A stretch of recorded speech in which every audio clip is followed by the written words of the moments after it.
Tonight, you will understand why the scariest thing in space isn't invasion, but a side that already did all its thinking years ago, and now just has to press play. It's a strange thought, isn't it? Being out near some quiet border, running your usual patrols, and never realizing that somewhere, far away and long ago, someone already solved you like an equation. I've always been fascinated by that shift in power, where humans stop being the nervous newcomers and become the ones who watch, model, and move. First, it really makes you wonder what strength even means when one side marches in patterns and the other side moves in silence, certain of every outcome before the first shot. There's a kind of cold comfort in that. No shouting, no drama, just decisions made to stop a future that doesn't have to happen. So as you settle in and let your day fade into the background, imagine this with me.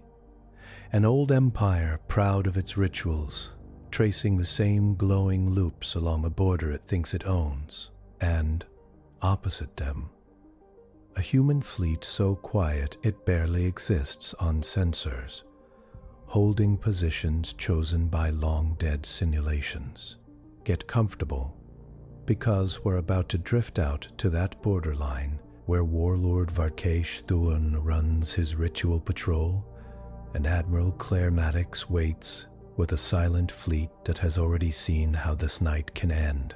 Space was quiet long before humans learned to cross it. By the late 26th century, the great empires of the Orion Spur treated that quiet like a stage.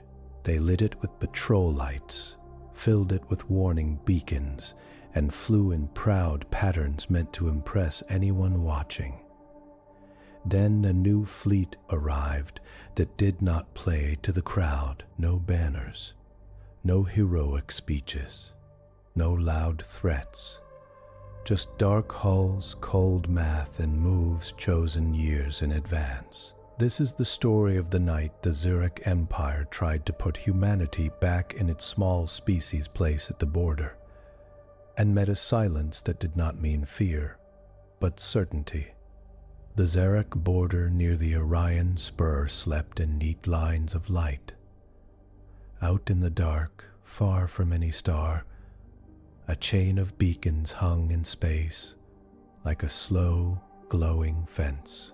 Each beacon pulsed in strict rhythm, blue for clear lanes, red when a patrol passed, white when a cargo caravan crossed the line. They had done this for centuries. The Zerak liked patterns.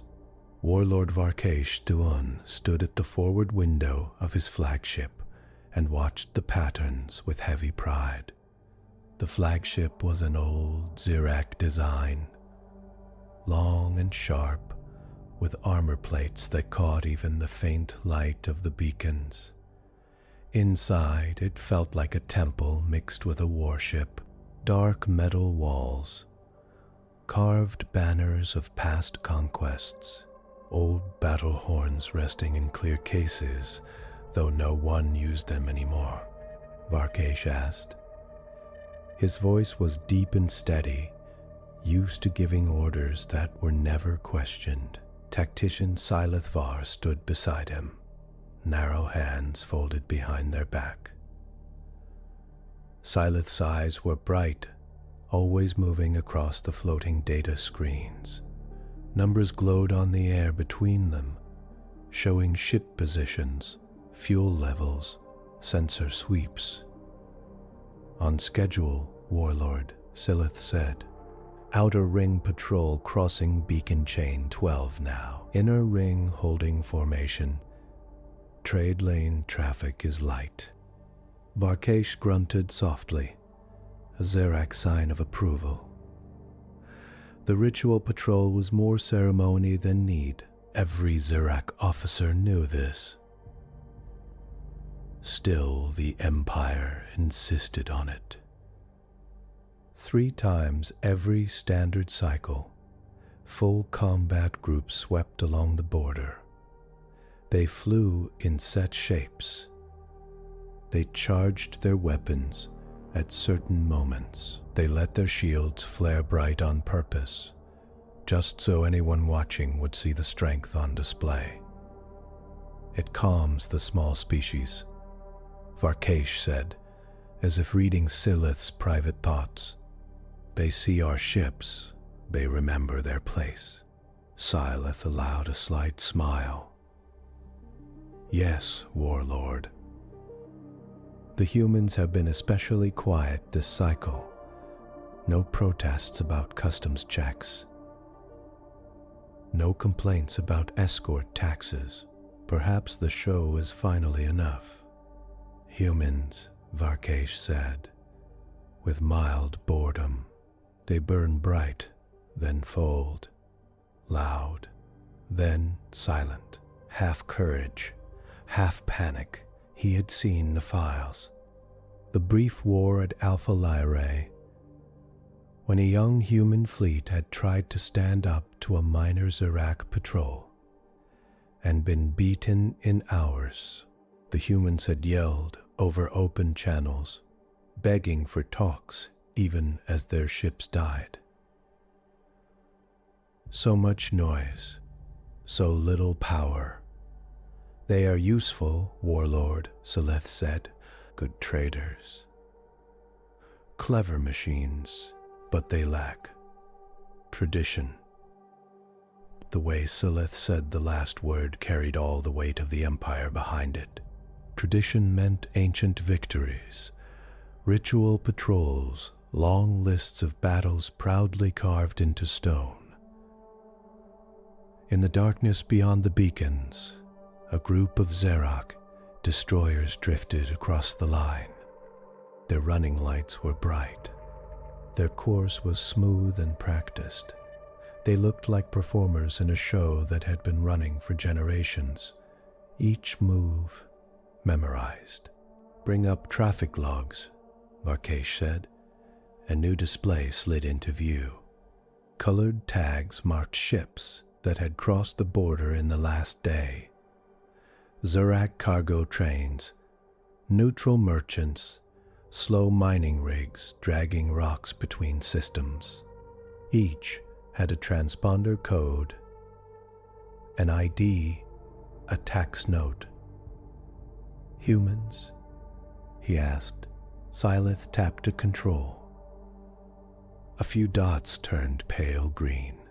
Mostly cargo, Silith said, food shipments, fabricated parts, no war signatures, no task forces.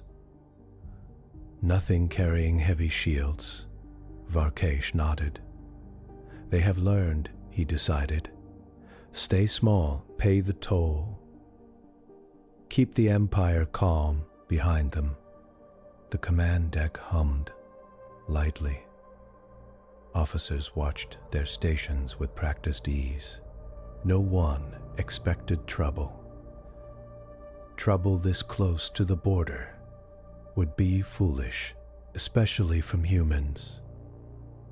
They still talk big in their little councils, Varkash went on. Their envoys complain about harassment at the checkpoints. They dislike having guns pointed at their cargo. They say it makes them nervous. Silith looked amused. Nervous prey runs faster, Silith said. It pays more for protection. It signs deals without reading. Varkash liked that. Exactly. Another patrol loop completed. Data scrolled. All red marks, all clear. The Zerak diamond banners carved into the walls seemed to glow in the dim light. Then a faint tone sounded from the sensor pit. Not an alarm, not even a warning, just a small chime. The kind that meant, something is odd, please, look closer. Silith turned at once. Report. A young sensor officer thin head plate still smooth from recent training, stared at a screen with a small frown. Reading? Faint mass spikes at the edge of range band 7, the officer said. No transponder codes, no drive signatures, just shadows. Varkesh did not move from the window. Cargo rocks? He guessed. Debris? Negative, Warlord? The officer said, now sounding unsure. Trajectory is controlled, holding position relative to the beacons. Put it on main display. Silith said, the dark beyond the window lit with a translucent overlay. At the edge of sensor range, 3 tiny marks showed, almost lost in noise. They were not bright like normal ships. In fact, they seemed to slide under some of the sensor beams, appearing and fading in a strange pattern. Signal dampening? Silith asked softly. Perhaps, the officer said, but our scanners keep recentering. It's like they can't get a firm lock. Masses within warship class range, but readings keep slipping. Show raw visuals. Space zoomed in. Stars shifted. The beacons grew huge, their blue-white glow filling part of the view. And there, just beyond the last beacon's light, something darker than the dark itself sat, long, angular, blade black. No running lights, no glint, no signal, just sharp shapes that seemed to drink in the faint glow and give back nothing. Silith felt a small, cold line draw down their spine. Ships, range. Silith asked, just outside, Treaty Border, the sensor officer said, they are still. Still. Varkesh repeated. Yes, Warlord, no measurable drift, no course changes. They are holding a perfect relative position to our beacons. Within 1 meter variance, Silith's eyes narrowed. Perfect stillness in space took work. Thrusters, control systems, constant tiny adjustments. Casual ships drifted. These did not. Send standard border hail, Varkesh said. Nothing poetic. Just notice of Zerak space and movement rules. Yes, Warlord, the comms officer said. Said. A sharp carrier wave pulsed out toward the dark ships. The message was simple, in trade code. You are at the border of Zerak territory. Identify or be cleared. They waited. The dark ships did not reply. No signal, no flare, no power spike. They may not have received, Silith said. We can repeat. Varkesh's jaw tightened. Repeat. Broader band. Then add a simple visual. Our ships, our guns, our shields. Let them see what they are, Donner. Stronger, wider. A short burst of Zerak power, backed by images of the proud diamond formations, shield flares. Battle charts. It was all part of the ritual. Show strength, give a chance to bow. The display updated. The dark ships did not move. Scan still slip, the sensor officer said, sounding more uneasy now. I try to lock hull lines, and the software blurs them. Like they are, not where they look like they are. Little tricks, Varkesh said, trying to sound bored. Smugglers, pirates with stolen tech. He stared at the black shapes. They were not arranged like pirates. They formed a shallow curve, all facing in-system, each at a measured angle. No clutter, no broken spacing. As if each had been placed on a grid. Mark them as hostile unknowns. Varkesh ordered. Bring Patrol Wing 3 forward. We will show these ghosts the border is real. Silith watched the control lines draw themselves over the map.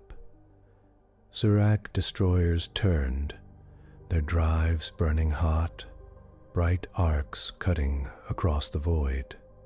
The clean, practiced pattern of the ritual patrol, bent towards something new for the first time in decades.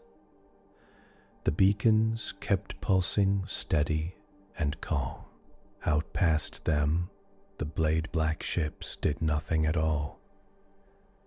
They simply waited. Admiral Claire Maddox sat in a low, quiet room at the center of her flagship. There were no windows here, no banners, just soft light, a ring of displays, and a slow, steady hum from the ship's deep systems. Outside, her fleet hung at the Zerak Border, like a line drawn in dark ink. Inside, it felt more like a study hall than a war bridge. Confirm Zerak patrol loop, Claire said. Captain Maya Hart touched a control and brought up the data. A smooth curve appeared. Glowing pale against the dark, the path of the Zerak ritual patrol, points marked when they charged weapons, when they tightened formation, when they sent out warning pings, exactly as projected. Maya said, "They're timing down to 3 seconds of our model. Their warlord likes the show." Maya's voice was light, but focused. She was in her early 40s, hair short, eyes clear from years of looking at star maps and people at the same time. She had run blockade runners in her youth and knew how old powers liked to posture at borders. Commander Ethan Rowe leaned back in his chair and watched the numbers flow. He wore the simple gray of Signals Command. No bright rank marks, only a small patch that showed a silent wave line. No signal in, no signal out.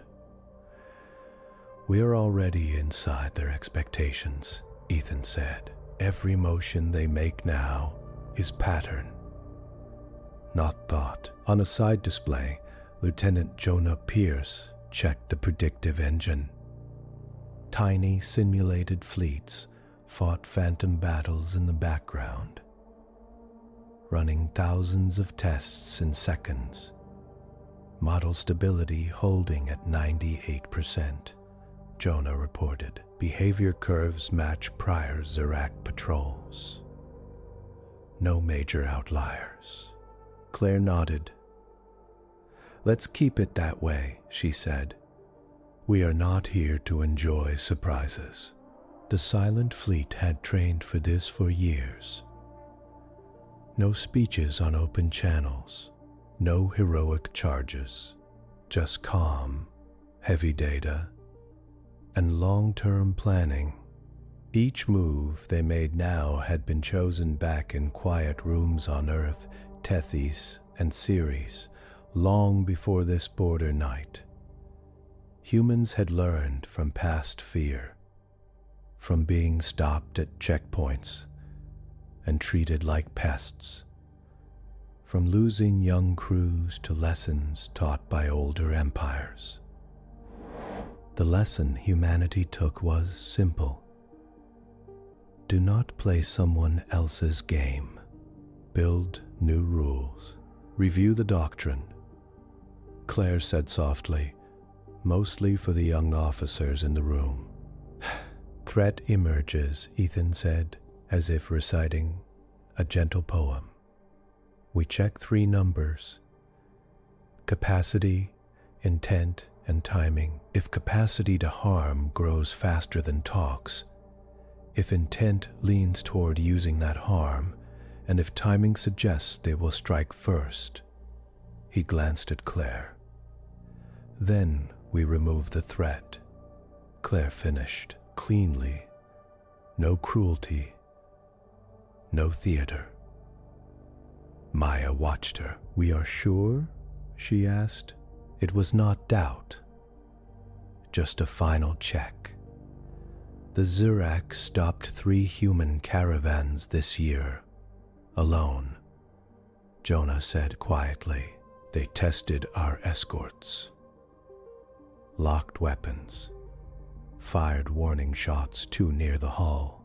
They watched how we flinched. The models are clear. In 10 years, they move from testing to teaching again. And this time, Ethan added, they would not choose a small border patrol to humiliate. They would choose a core route, a colony convoy. Something bright, something that hurts. Claire closed her eyes for a moment. Humans had files of those futures, simulated but detailed, names on ships, families, cargo, all of them burned in the software's guessed battles, not because anyone hated humans, but because old empires liked to show who was higher on the ladder. The silent fleet had been built to end that sort of lesson. We are not taking their empire. We are taking away a habit. Tonight is about the border, not their capital. Maya smiled faintly. A quiet correction, she said. Exactly. A small tone sounded, not an alarm, just a polite notice. The Zerak had seen them. First hail from Warlord Varkash, Ethan reported. Standard border demand. Identify or be cleared. Clear it, Claire said. No response. No forward signal. Let them look at the dark and make their own meaning. On the tactical display, the Zerak flagships and destroyers turned a little more their way.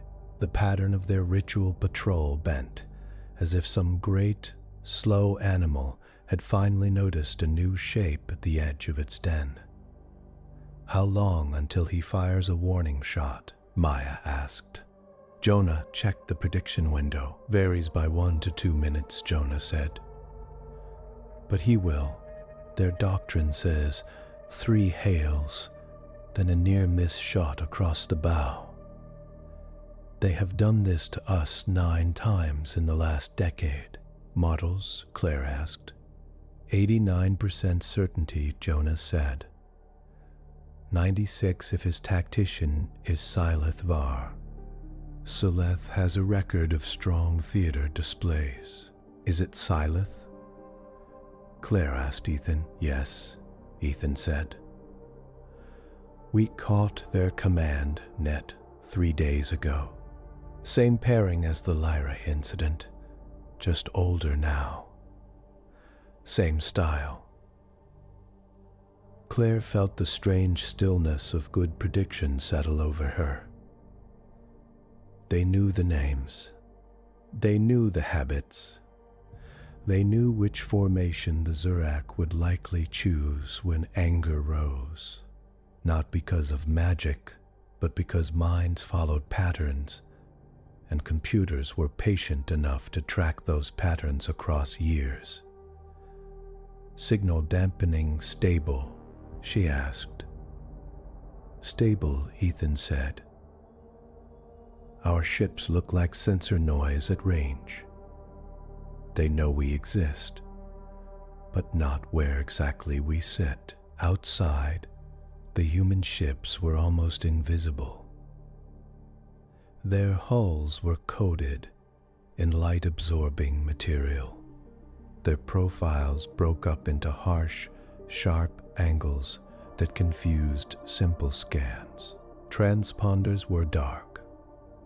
Drives were on low burn, balanced to hold a fixed line with almost no flare. To the Zerak, it was like staring at a shape the eyes could not quite focus on.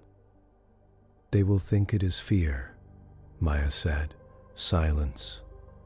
No reply. Dark hulls. "They will think we are smugglers hoping to slip past." Jonah showed a small graph. Their past behavior supports that. 72% of the time they treat unknown silence as prey to be herded. "Let them," Claire said. We prepared for prey handling. The room fell into a steady rhythm. Data came in from long-range probes, Zerak shield frequencies, drive signatures, command channels, formation spread. The prediction engine took it, compared it to past logs, and updated likely moves. On the main display, pale lines grew from the Zerak fleet, marking guest paths. It did not look like a battle plan. It looked like a math problem. Inputs, outputs, margins. Second hail, Ethan said. Stronger. They sent visual of their guns and shields. There is an implied threat. Very formal, very proud. Clear it, Claire said again. No answer, no change. The predicted timeline ticked forward. Warning shot in 28 seconds, Jonah said. Give or take 10. Maya folded her arms. Any risk? She asked quietly. Jonah shook his head.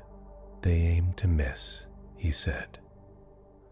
Their doctrine cares about the show. The shot passes close enough to make noise on our hulls, but not close enough to hit. Unless he panics. He will not panic. His record shows high control under small stress. Bring forward defense margins, Claire said. A fine, transparent shell appeared around each silent fleet ship.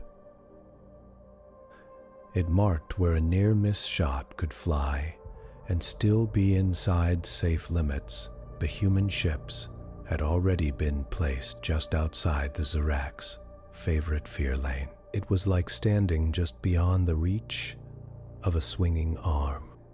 Here it comes, Ethan said. Far away, a Zerak heavy cruiser rolled in formation. Its railguns swung, powered up, and fired. A bright spear of force shot out across the border, passing in front of the dark human line. It was close enough that any normal ship would feel the charged particles tickle its shields. The silent fleet did not move. The shot passed harmlessly in front, just as the models said it would. Zerak reports would show bold action. Human logs would show empty distance. Hold state, Claire said. No return fire, no message. Inside the Zerak flagship, Warlord Varkash would be waiting for flinches, for panicked broadcasts, for someone to open a channel, shout for talks, beg for safe passage. Nothing came. They are not following past reaction patterns, Jonah said, glancing at older logs. Last time they fired a warning shot at us.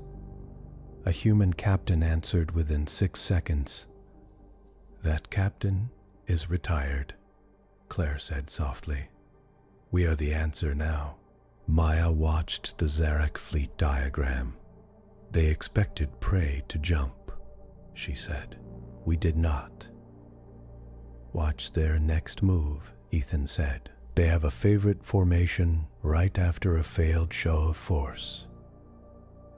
On the display, faint model shapes bloomed. The Zerak diamond wall. Their ships would slide into layers, outer screens fanning wide, inner core bracing behind reinforced shields. Guns would align.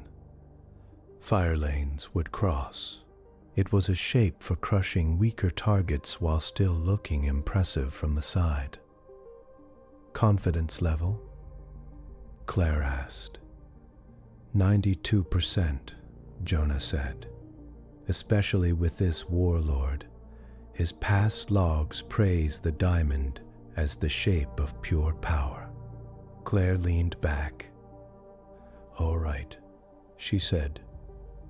We are ready.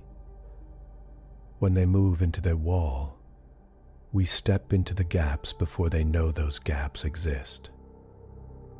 Ethan tapped commands. Around the silent fleet, hidden weapon panels unlocked with a soft click. Rail tubes, armed, but did not glow. Targeting arrays spun up behind layers of signal denial, invisible to Zerak scanners. The humans did not shout, did not count down, did not light up the dark. They just prepared the answers to a test whose questions they had already seen. Signal, denial, field. Claire asked, standing by. Ethan said, once their diamond starts to form, we raise it. Their calls for help go nowhere. Their sensors look inward and see ghosts. Remember our aim, Claire said. Her voice steady. Stop this fleet. Do not chase stragglers. Do not taunt. No open band messages. This is not a show. It is a correction. She looked around the room. This battle should feel boring from our side. Numbers behaving, predictions holding. If it feels exciting, we made a mistake. Maya exhaled. Boring, she said. I can live with that. Out at the border, the Zerak destroyers began to slide. The diamond was starting to form. Inside the silent human flagship, the math-shaped war woke up, calm and sure, ready to answer moves that had been made 100 times before. The Zerak fleet moved like a drill team taking its mark. On the silent fleet's main display, bright red icons slid into place, layer by layer forming the proud diamond wall. Outer screens fanning wide. Heavy cruisers pulled in tight around the flagship. Support craft tucked behind armor like nervous birds under a wing. Diamond wall confirmed, Jonah Pierce said. Layer spacing within 2% of model. Inner shield cores charging. Lines of thin light traced across the diagram, showing where Zerak guns would cross their fire. If a target sat in the middle of those lines, it would melt under the combined force. Predict their first volley, Admiral Claire Maddox said. Jonah tapped a control. A ghostly shape appeared over the map. A faint blue volume. Kill zone the moment they open fire, he said. They expect us to hold this line. They will paint the zone, then close to herd us backward. Maya Hart studied it. And we step aside, Claire said. But early, before they even decide the exact firing time. Move fleet groups Alpha and Beta. Here, trust the model. On the screen, 2 clusters of human ships shifted, just a little. To a casual eye, it looked like a minor drift. to a computer tracking patterns, it was a leap into a safer world. Outside, in hard vacuum, dark ships rolled on their silent thrusters. They stayed calm. No shield flares. No engine surges. Just careful nudges into positions chosen minutes ago from patterns set years ago.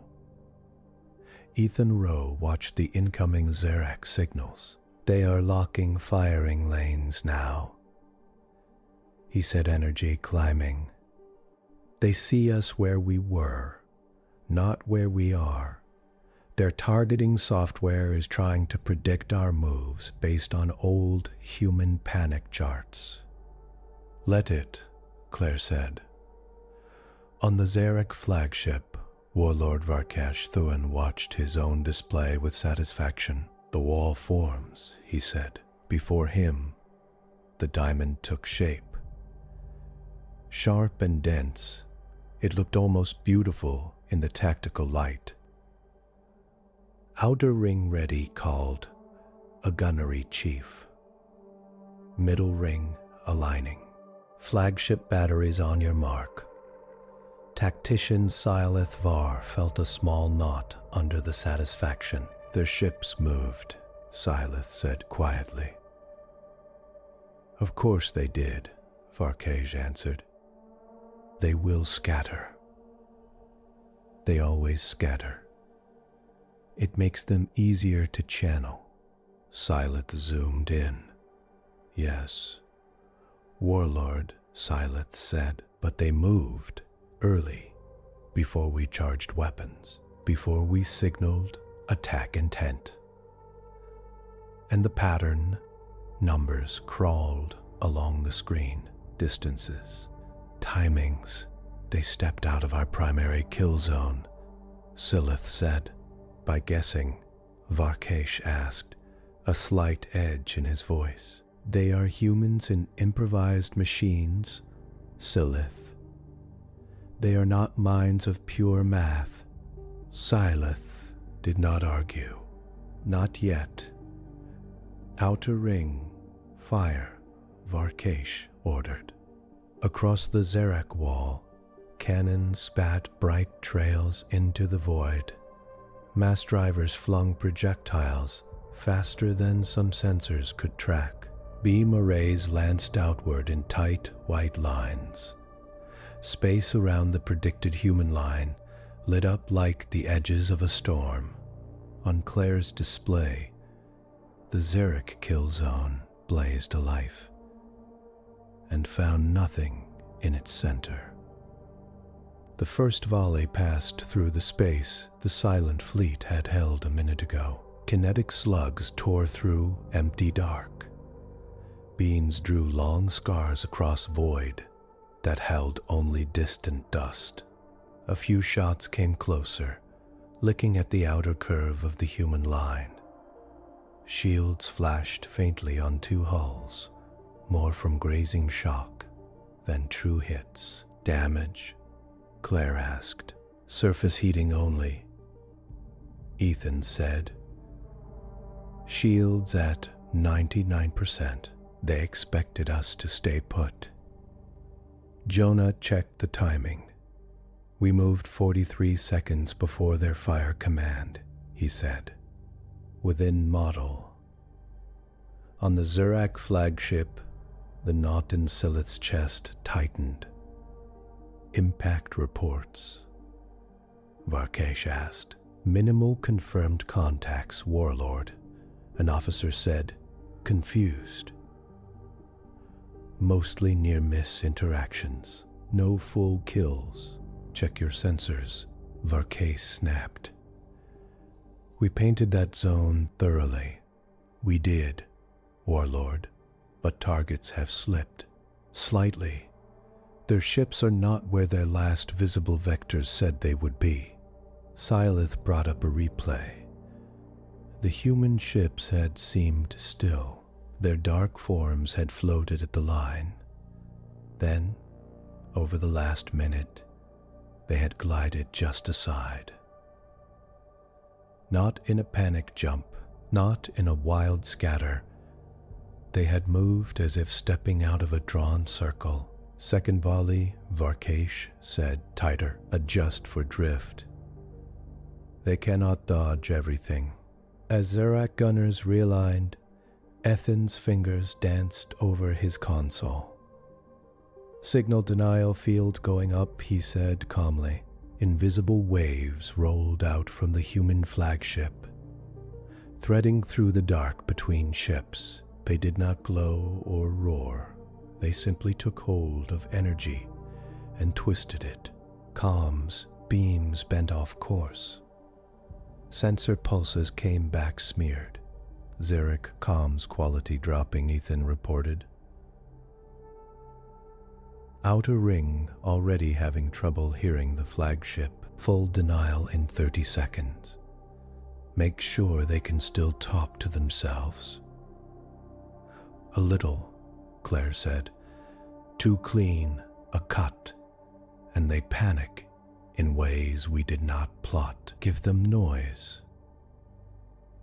Let them think their own systems are failing.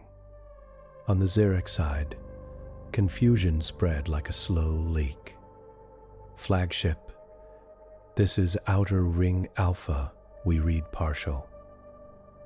A voice cut, then came back in a blur of static. Repeat. Alpha, you are breaking, Varkash said. Interference. Getting ghosts on sensors. Multiple reflections. Human hulls. Jump. Silith checked systems. But the space between us and the outer ring is dirty. Someone is bending the medium. Humans. Varkash scoffed. They brought jammers into Zerak space. Silith did not answer, because the second volley fired. Again. Guns flared. Again. The diamond spat its sharp anger into the void. Again. The shots passed through emptiness. This time, watching closer, Silith saw it. Tiny shifts in the dark fleet. The human ships rolled or slid just before each cluster of fire reached them, like dancers stepping between falling stones. Timing, Silith said slowly. They move before we fire. Not much, but enough. They cannot know our exact second. Varkash said. Our own gunners barely know. Until the order. Silith looked at the patterns. They do not need the second. Silith said, they model our style. They know how we ramp power. How long we hold tension. They are not reacting in panic. They are stepping out of moves we have not consciously chosen yet. Varkash's eyes narrowed. Then we stop playing standard, he said. Forget ritual spacing. Collapse the wall.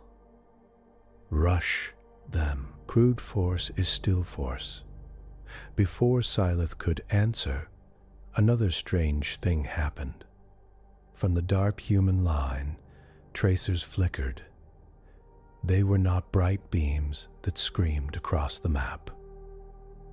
They were thin, fast streaks, rail projectiles, tiny and hard to see, riding tight launch windows.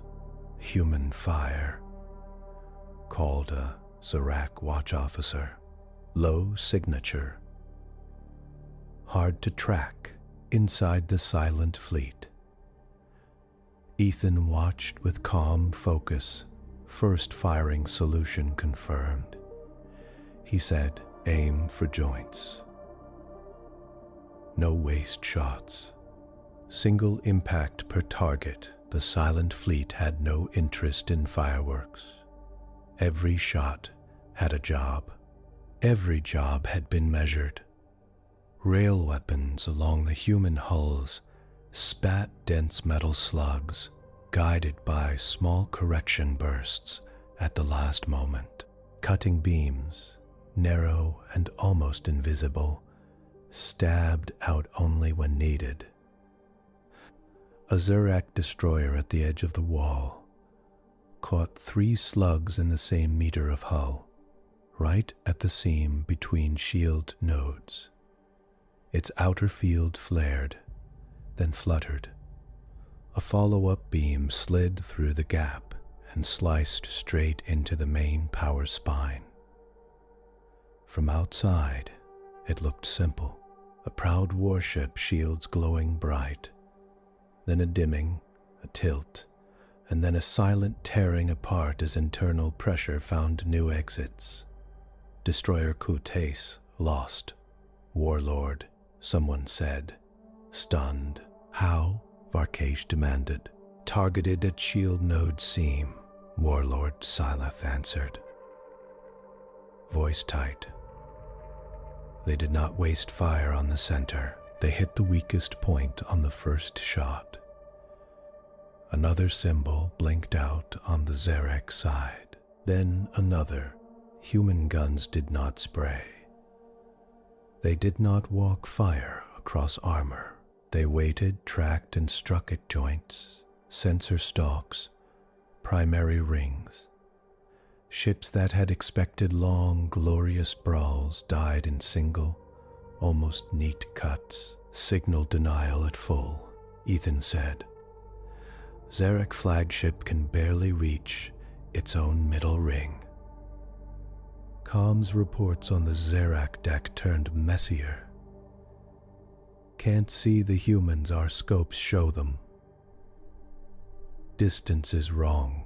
They appear gone.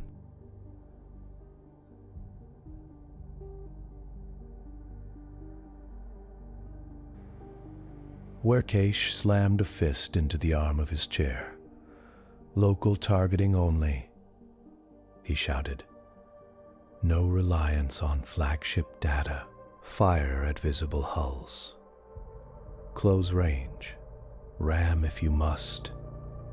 He turned to Silith. They are jamming us. Fine. We still have guns.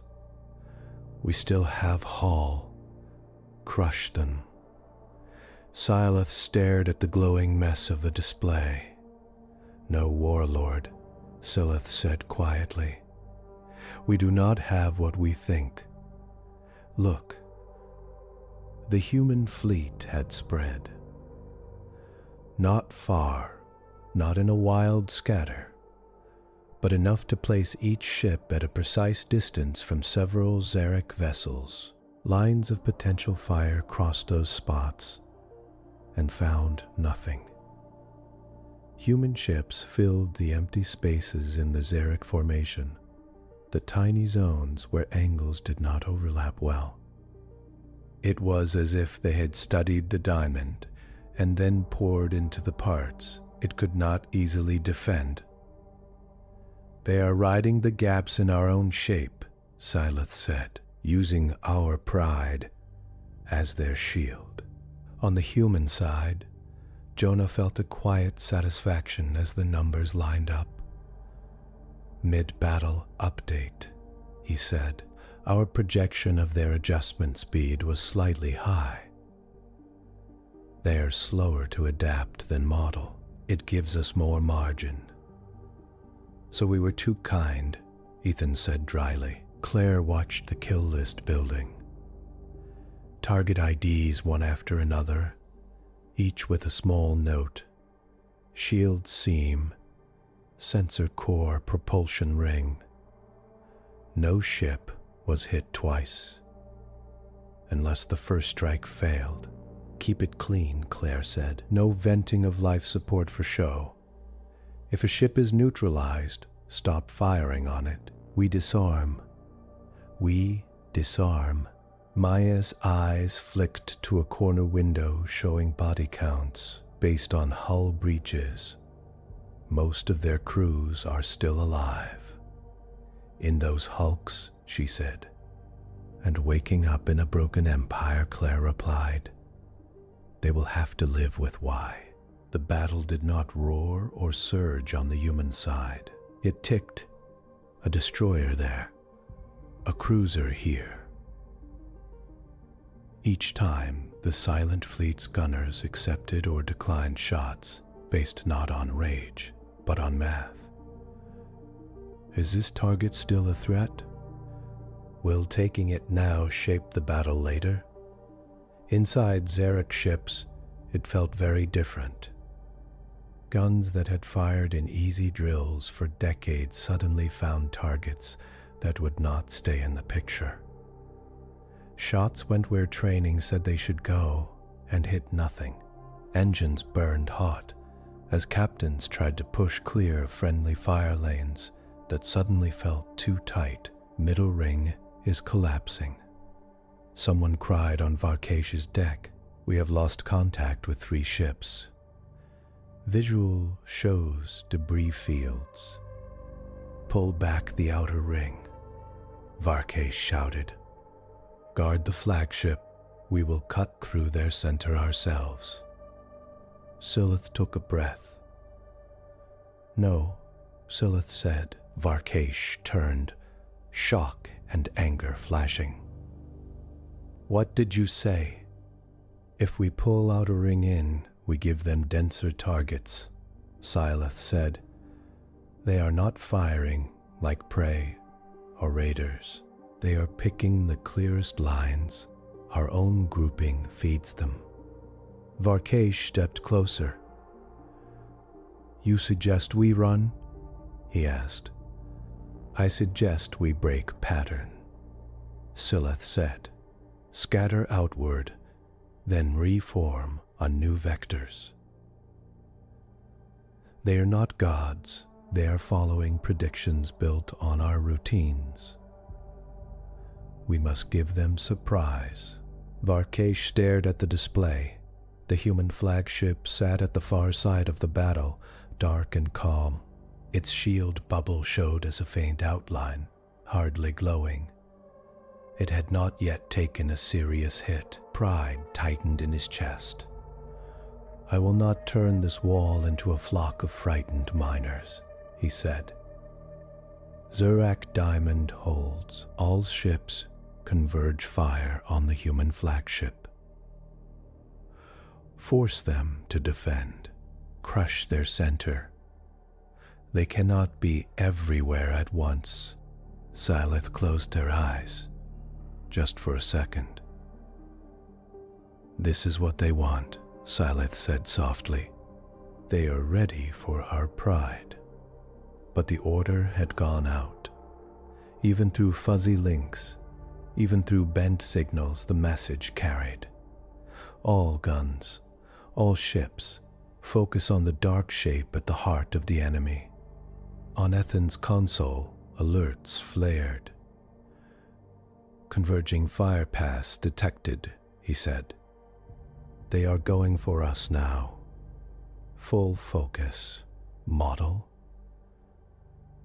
Claire asked calmly. Jonah swallowed. "High energy spike incoming," he said.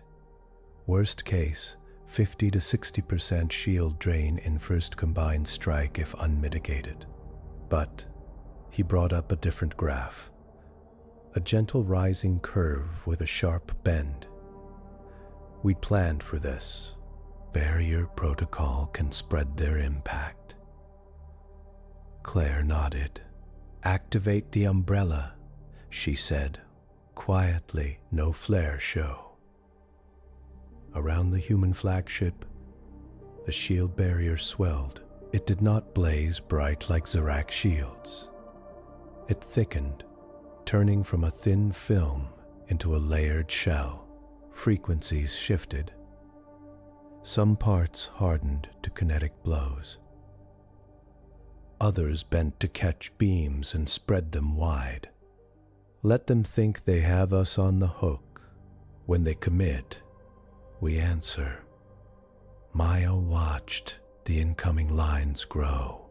"It looks big," she said quietly.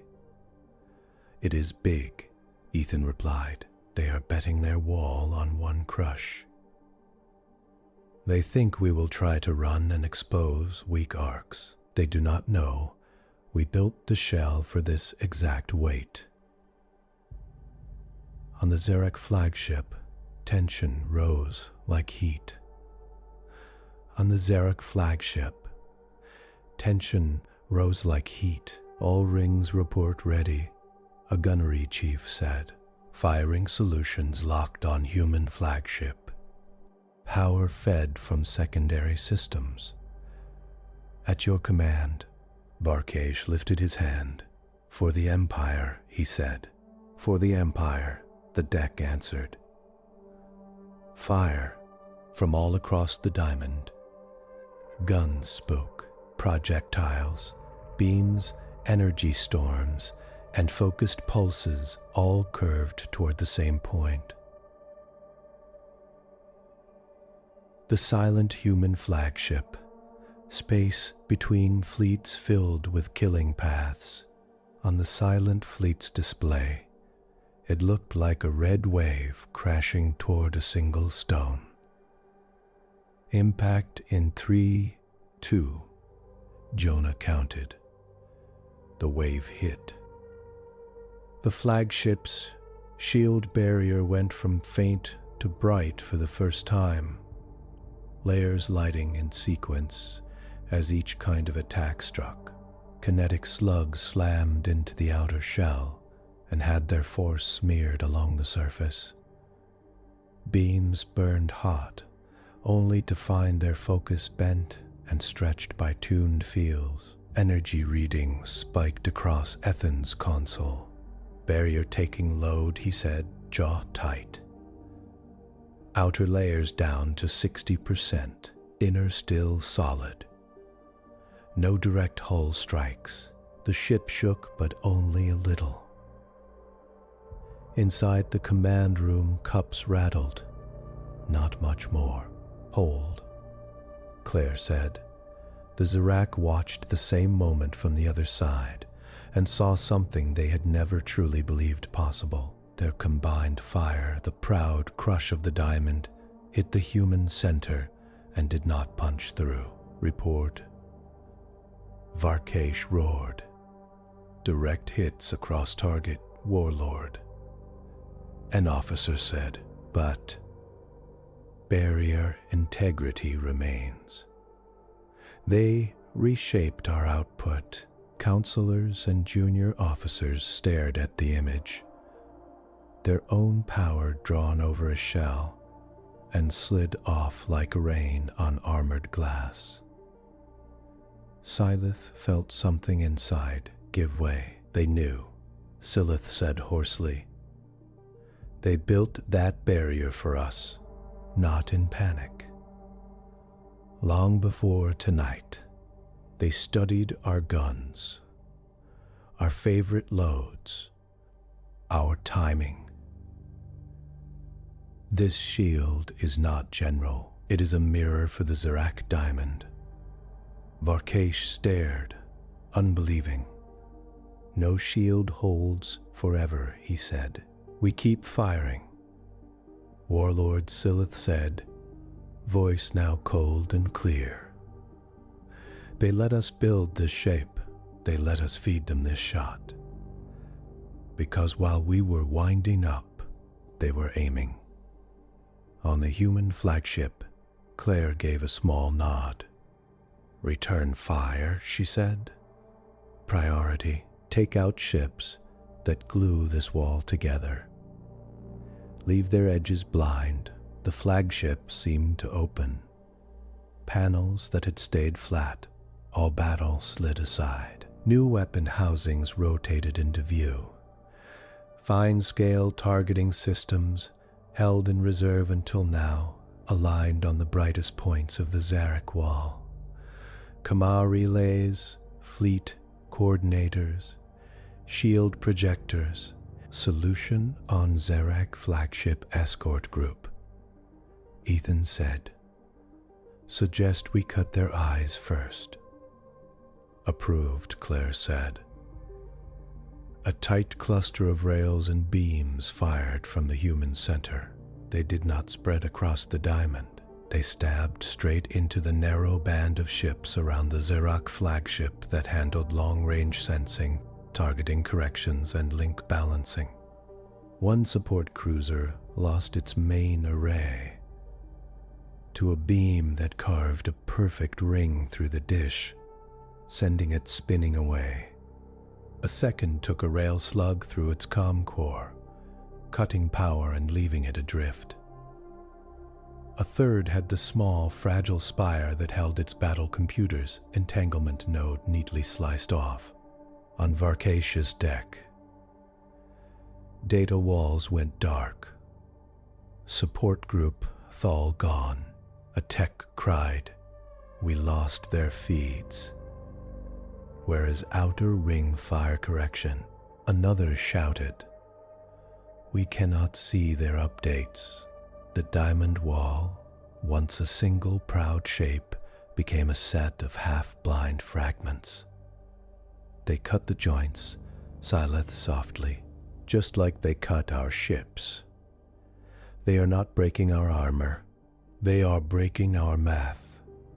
Varkesh gripped the rail so hard his fingers hurt. Rerut, he forced out. Use backups. Send couriers. Anything. Sileth stared at the chaos. They closed the space around us with denial before we fired, Silith said. There is no route, no clear signals. Warlord, Sileth looked up, meeting Varkesh's eyes. This battle was built before we arrived. On the human side, target symbols around the Zerak flagship dimmed one by one. Escort cluster neutralized, Ethan said. Flagship is still strong but blind. Take a breath, Claire said. We are past their heaviest swing. From here, it is cleanup. Do not get greedy. No chasing glory shots. Beyond plan. Jonah checked the model. One more time. Future branches now all show the same end, he said. Their wall cannot recover as a unit. Best they can do is scattered resistance. We can predict and cut each pocket. Maya watched as more Zerak ships died, each in a single calm note. The diamond breaks, she said quietly. It was already cracked, Claire replied. We just showed them the line. Out in the dark, the proud shape that had guarded the Zerak border for centuries came apart, not in a sudden blast, but in a steady, controlled unmaking. The silent fleet did not roar in victory or cheer on open channels. They simply continued the math. The Zerak diamond did not fall all at once. It thinned. Ships at the edges died first, cut neatly out of the pattern. Some tried to run and found their drives shot through in a single hit. Others spun, half blind, firing at ghosts until a rail slug or tight beam found a vital point and turned proud hulls into drifting shells. Inside the wreck of the formation, Warlord Varkesh Thuin watched the map empty. Red symbols blinked, flickered, and then faded to gray. The solid wall he had trusted his whole career now looked like scattered teeth. Outer ring is gone, Warlord, an officer said, voice small. Middle ring down to 4 ships. We have lost count of support craft. We cannot reach anyone beyond close, visual. Pull them in, Varkesh said. His voice was flat now. Any ship that can hear us, close on the flagship. We will break out together. The comms pit worked in silence. Short-range beacons broadcasting. Warlord, someone said at last. I see three ships turning in. On the human flagship, Ethan Rowe shook his head. They want to form a last knot, he said. It will not help them. Admiral Claire Maddox looked at the fading diamond. Block their retreat paths, she said, but do not turn this into a chase. No hunting single survivors through debris. We're no ship, we keep it clean. Jonah Pierce brought up a set of thin, curved lines in space, recommended interdiction arcs, he said. If we place interception ships here, and here, no Zerak vessel can reach a jump corridor without crossing our guns. France, do it, Claire said. We already burned the bridges. Now we show them there were never any open roads. Ethan checked his boards. Signal denial remains strong, he said. Their long-range calls still bounce. They have tried tight beam emergency codes 3 times, all folded back into noise. Log those attempts, Claire said. They show intent. They prove they wanted help that never arrived. Fear, Ethan nodded. The logs would go into the public record later. On the Zerak deck, Varkej tried yet again to open a line out. Priority distress. Warlord Thuan, he sent on hard-coded military bands. Border under attack by human fleet. Request immediate. Staticate the rest. Try another band, he ordered. Civilian trade, anything. They tried. Every time, the signal went out and never came back. It slipped into the black, bent and broken by the human denial field, turned into nothing the next beacon or relay could use. They cut the sky, Silithvar said softly. Varkej stared at the dead channels. For most of his life, the Empire had felt huge and close. A shout on the right band could bring help from a dozen directions. Now, for the first time, the Zerak flagship might as well have been alone in a dead universe. They are not just killing us, Silith went on. They are erasing this event from the normal flow. By the time the Empire learns, it will be old data. Varkej's hands fell to his sides. What do they want? He asked. There was no heat in it now. Just dull shock. If this were a revolt, they would talk. If this were a conquest, they would demand terms. They say nothing. They do not call. They do not gloat. Silith watched the dark human flagship, still silent at the far side of the field. They want us to understand. We never had a real choice tonight, Silith said. That we stepped into a story they wrote without us. That our old shows of strength are just noise to them. On the human side, another Zerak cruiser tried to punch through the ring. It blasted its engines white-hot. Shields flaring, guns firing at any dark shape in its way.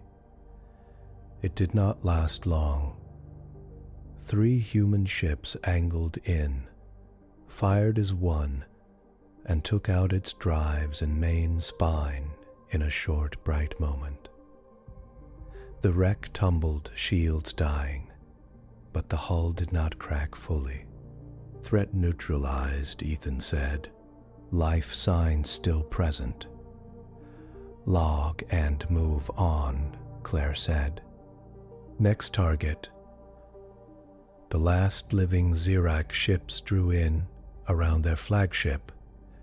Like children, clutching at a parent's coat. 3 escorts left, Jonah said calmly. We have fire solutions for all. No surprises left in the tree. Maya Hart watched the ship icons. No surprises left in the tree. For a second, she thought of their crews, officers gripping rails, techs staring at failing screens, captains realizing power could not save them this time. Any try to surrender? She asked quietly. Ethan checked. No direct surrender codes, he said. They have no path to send them. Some have shut down guns. Others still fire. Mixed behavior. No signal. Others still fire. Mixed behavior. Claire nodded once. Then we treat the flagship and its escorts as a single unit, she said. Kill their ability to fight. Leave as many alive in hulls as our shots allow. On the Zerak flagship, Silith saw the end taking shape. Warlord Silith said, we cannot break through. We cannot call out. We cannot form a new wall. Every time we move toward an opening, they close it as if they knew we would try it. Varkesh looked at the battle scars on his own hull readouts. Shields at half, power systems strained. Some guns dark. Stark, what do you suggest? He asked.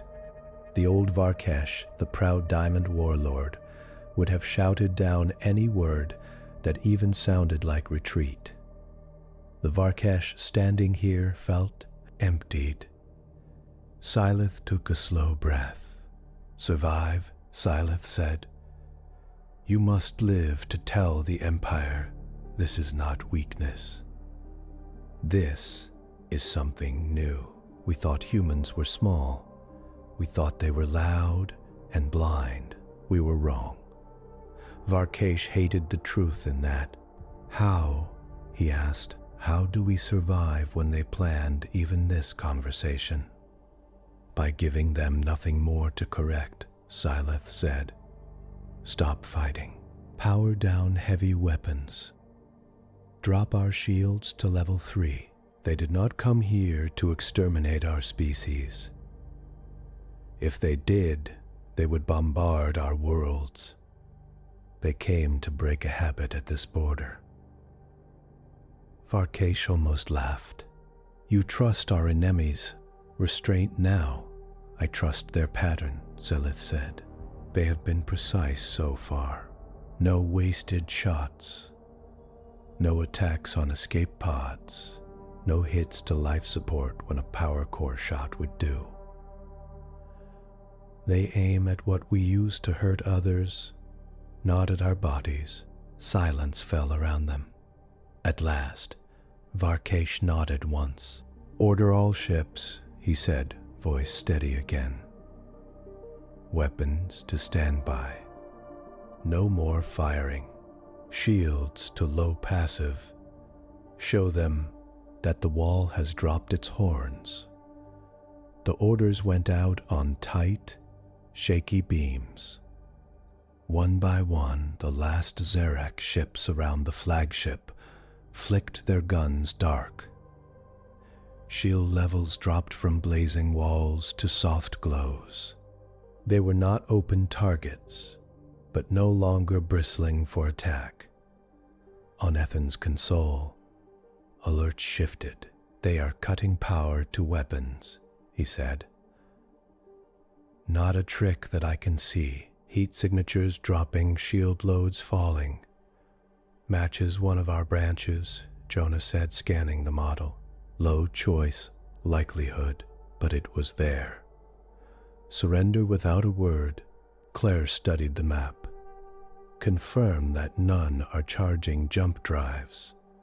She said, I will not let them limp home and call this a brave stand that scared us off.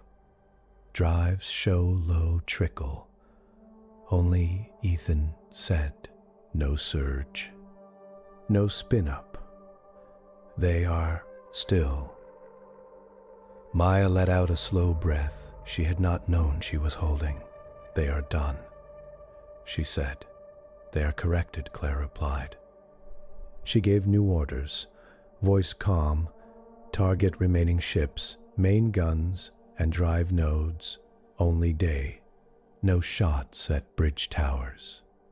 No reactor strikes. Unless there is no other path, we are ending a threat, not wiping out witnesses. The silent fleet fired again, short, sharp pulses. Gun barrels snapped off. Turrets exploded outward, dead. Drive rings shattered, leaving whole hulls drifting but intact. The Zerak flagship lost its last active rail batteries in a pair of blinding impacts. Then its maneuvering thrusters. It began to roll slowly, powerless. On Varkash's deck, lights dimmed. Main guns offline, someone reported. Drives failing. We are adrift warlord. Silith looked around. We live, Silith said. Remember that. Varkash stared at the dark human line. What will you do with us? He asked the empty air. No answer came. On the human flagship, Claire watched the last enemy icons turn gray. Battle complete.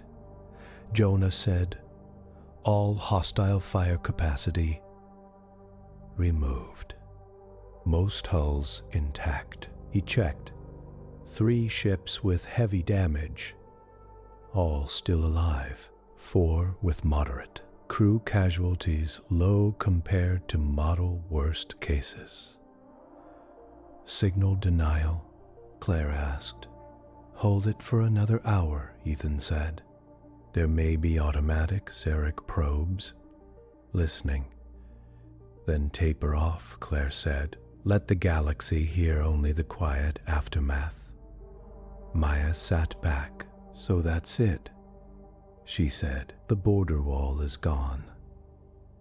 Claire looked at the drifting wrecks. For this sector, Claire said. For this habit. Others will test us again, but they will look at this and think harder. She keyed a private channel to the fleet. Silent fleet, she said. This operation is done. Begin recovery and recording. No celebrations. No victory. Music. We did not come here for joy. We came here for safety. Remember that? Throughout the human ships there were nods, small sighs, quiet checks of systems. No one shouted. No one played old war songs. Damaged crews moved in calm lines. Medics checked for wounded. Records officers backed up every frame of data. Hours later, the last human ships slid away from the shattered diamond. They left behind hulks full of living Zerak crews with working life support, dead, guns, and broken drives. There would be no quick repair in this dead, jammed space.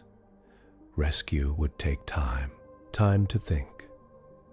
The silent fleet vanished back into the dark as quietly as it had come. Weeks passed. Taralis Prime hung in its slow orbit, a bright, busy hub around a soft, steady star. Cargo haulers drifted in and out of docking rings. Small shuttles darted between platforms. Markets floated in wide, clear halls where dozens of species traded food, parts, art, and stories. Riley Park, a human trader who had spent half a life hauling freight for whoever paid on time, sat at a window in a crowded station cafe and watched a line of Zerak cargo pods slide by. "They look really Zerak," drinking partner said. Zizek of the Three Talons tapped a claw against the glass. The Zerak pods outside did look fewer than usual. Their escorts were lighter too. No heavy war cruisers lounged near the station, showing off guns. "Maybe they have other problems," Riley said. Rumors had been thick for days. A Zerak fleet gone dark near the Orion Spur border. No signals, no returns. Traders who took that route came back with stories of empty beacons and strange sensor gaps where patrols used to be.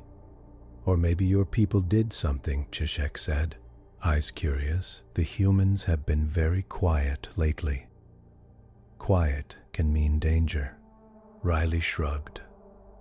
"My dock loading times are up," Riley said. "My customs checks are down. Zerak inspectors at Gate 9 barely glanced at my cargo today. I am not complaining." Around them, voices on the station blend screen changed tone. Unconfirmed reports suggest a major Zerak task group failed to report in 3 weeks ago. Sources on the Inner Council say the Empire is reviewing border doctrines after a serious incident with human forces. No formal human demands have been issued following the event. Trade lanes remain open. Riley watched the news crawl. "So it's true," Zizek said softly. "Your silent fleet story. The one you folks tell in back rooms." Riley sipped lukewarm tea. "Stories grow in telling," Riley said. "What matters is simple. Your cargo gets through, and no one lines you up for show inspections with guns. A bit too close." Across the market ring, a small crowd formed around a public screen as a notice flashed. "Incoming broadcast. Origin. Sol Directorate. Clearance. Open Newman message." The station announcer said, "Wide band. No encryption." Zizek raised head ridges. "Here comes the speech," Riley almost said. "They don't do speeches," then stopped because once, long ago, humans had done little else. The screen cleared. No anthem played. No flag filled the view. Instead, a single figure appeared. Admiral Claire Maddox, uniform plain, rank marks small, standing in front of a dark, unmarked wall. Her voice was calm, not loud, not proud, just steady. "This is Admiral Claire Maddox of the Sol Directorate Defense Fleet," she said. "This message is for all states and free actors along the Orion Spur and nearby sectors." Riley felt the room lean in. Even the cafe server paused. "Several weeks ago," Claire went on, "a Zerak Border force at Beacon Chain 12 carried out an action consistent with prior harassment of human shipping. Our projections showed a clear path from those habits to larger, deadlier acts in the near future." Her words were simple, without flame. In response, a human task force moved to neutralize that border threat. She said, "The Zerak fleet at that location has been disarmed as a fighting unit. Its ships remain largely intact. Its guns and drives do not." A low buzz went through the room. Zizek's claws flexed. "They did it," Zizek said, silently. Claire continued, "We are stating one rule. she said. Humanity will not be prey.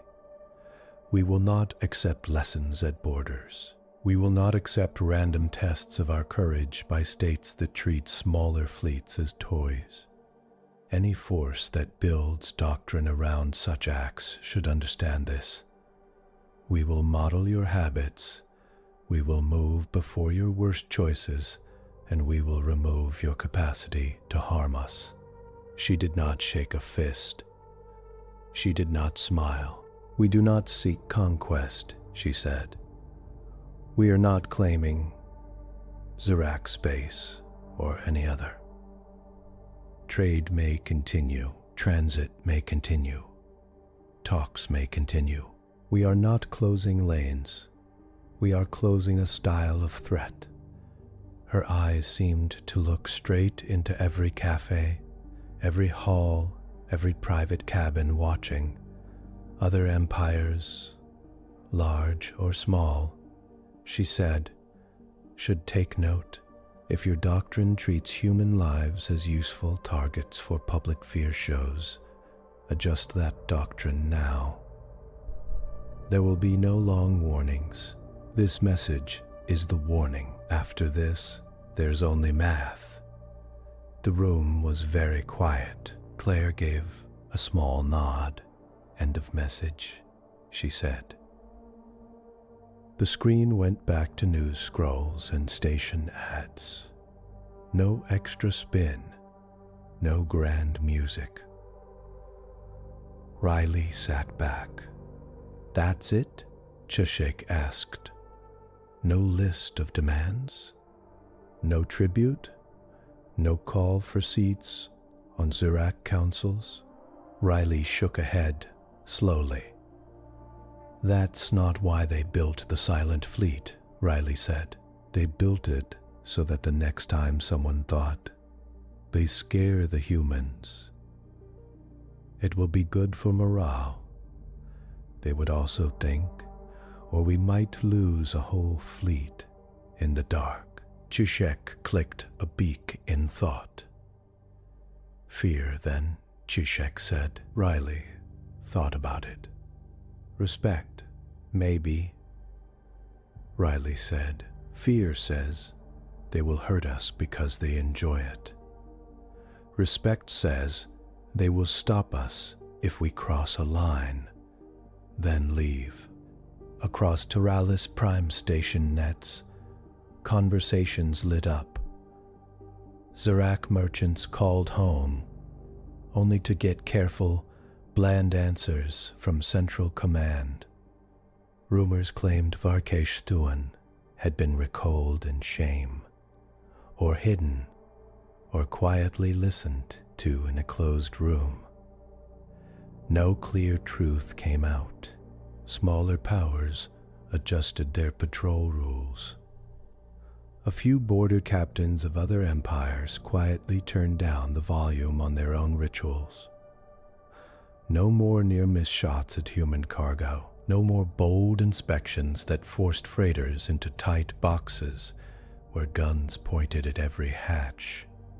In war colleges and strategic circles, analysts replayed the little data they had over and over. They jammed every call, an Ithis strategist said. On a panel show, they picked targets like a surgeon, not a raider. They did not touch colonies or stations. This was not random rage. It was an enforcement action. In 10 years, a neutral historian added, we may call this the start of the quiet era. Not because wars stopped, but because loud shows of power started to carry a new kind of risk. Back on the Silent Fleet's flagship, far from the bright lights of Teralis Prime, the command room was almost empty. Most of the crew were on rotation, resting, training, or reviewing logs. Claire stood near a darkened display with Maya, Ethan, and Jonah. Reactions? Claire asked. Ethan brought up a soft feed. Zerak Command issued a short note, he he said. They call the event a border accident under review. No mention of us, no threats. They have quietly closed several other high-risk patrol loops near human space. Maya smiled slightly. They are correcting too, she said. Jonah scrolled through wider reports. Trade numbers between human and non-Zerak stations are up a little, he said. Insurance rates for human freighters near Zerak borders dropped this week. Some of the smaller polities are asking for consulting on predictive defense. Careful with that, Claire said. We are not selling a weapon. We are selling an idea. Think ahead. Avoid theater. Do not teach with blood. She turned off the display. Do you ever worry we went too far? Maya asked quietly. An entire fleet cut down before they knew what they stepped into. Claire thought for a moment. I worry, she said. But I think of the other branches, the futures where we did not act. And a proud warlord decided to make an example of a colony convoy to shore up reputation. We do not have those dead to count now. That is the measure. Jonah nodded slowly. We chose a smaller horror to prevent a greater one, he said. Have to chase fair. Had Ethan looked out toward the unseen stars. And we did it without shouting, he said, without playing the old game of flags and songs. Claire gave a tired half smile. Humanity has had enough of parades for a while, she said.